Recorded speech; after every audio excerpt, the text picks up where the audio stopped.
साल था 1981। उत्तर प्रदेश का बेहमई गांव।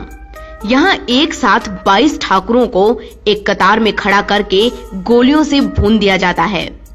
रात में अंजाम दिया गया ये हत्याकांड दिन में मीडिया की सुर्खियों में छा जाता है। उत्तर प्रदेश के उस वक्त के सीएम को इस हत्याकांड के बाद इस्तीफा तक देना पड़ा था। इस हत्याकांड के बाद सब जगह एक ही नाम गूंजता है, डाकू फूलन देवी का। खुद प्रधानमंत्री इंदिरा गांधी को इस मामले पर नजर रखनी पड़ती है। पूरा सरकारी तंत्र उसे पकड़ने के लिए उसके पीछे पड़ जाता है, लेकिन फिर भी वो किसी के हाथ नहीं आती। ये कहानी है बिहड़ों में घूमने वाली बैंडिट क्वीन यानी कि डाकू रानी फूलन देवी की।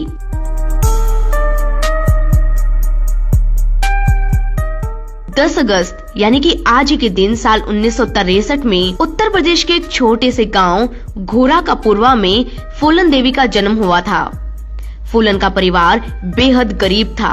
हालत ऐसी होती थी कि कभी कभी तो घर में खाने के लाले पड़ जाते थे। फूलन के परिवार के पास सिर्फ 1 एकड़ जमीन थी, जिस पर खेती करके वो अपना पेट पाला करते थे। फूलन जब 11 साल की हुई तो चाचा ने जमीन पर कब्जा करने की कोशिश की। फूलन को बहुत गुस्सा आया, वो धरने पर बैठ गई। इतना ही नहीं, चाचा के बेटे के सिर पर ईंट से वार करके उसका सर फोड़ दिया। फूलन की इस हरकत की सजा उसके घर वालों ने उसकी शादी करा कर दी।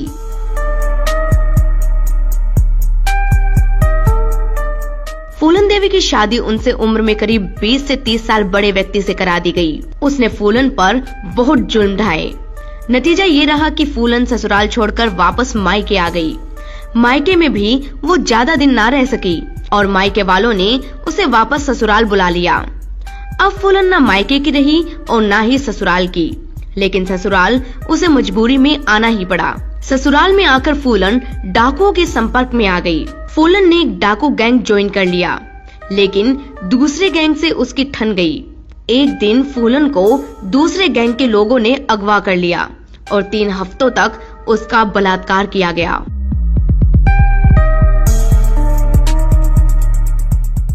फूलन जैसे तैसे डाकुओं के चंगुल से तो छूट गई, लेकिन उसने बदला लेने की ठानी। जब वो 1981 में बेहमई गांव लौटी तो उसने बलात्कार करने वाले 2 लोगों को पहचान लिया। फूलन ने रेप का बदला लेना तय किया। उसे जिन लोगों पर शक था उन 22 लोगों को उसने गोलियों से भून दिया। इसे ही बेहमई हत्याकांड का नाम दिया गया। इस हत्याकांड के बाद पुलिस फूलन के पीछे पड़ गई, लेकिन उसे पकड़ ना सकी।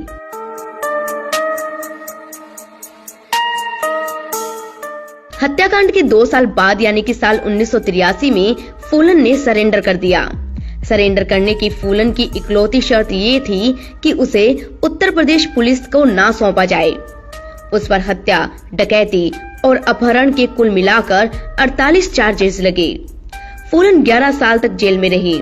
साल 1994 में उत्तर प्रदेश के उस वक्त के सीएम मुलायम सिंह यादव ने फूलन के खिलाफ सभी केस वापस ले लिए और फूलन को रिहा कर दिया गया।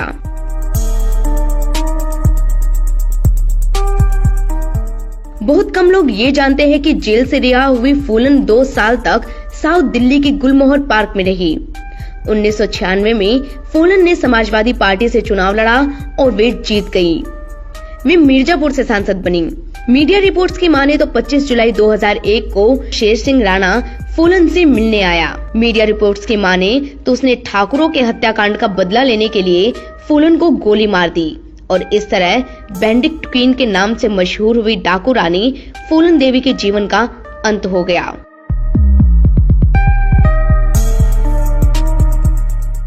फूलन देवी की कहानी संघर्षों भरी रही। परिस्थितियों ने उसे बीहड़ का डाकू और कातिल बना दिया। जब सारे अपराधों से मुक्त होकर उसने फिर से जिंदगी की शुरुआत की तो उसकी हत्या कर दी गई। लेकिन बलात्कार, बदला, हत्या और जेल की सजा, इन सब से गुजरकर फूलन एक सांसद बनी। डकैत से सांसद तक का सफर तय करने वाली फूलन देवी के जीवन पर बैंडिट क्वीन नाम से एक फिल्म भी निर्माता शेखर कपूर बना चुके हैं। बैंडिट क्वीन के जीवन पर बना हमारा ये वीडियो आपको कैसा लगा, हमें जरूर बताएं। इसी तरह के दूसरे वीडियो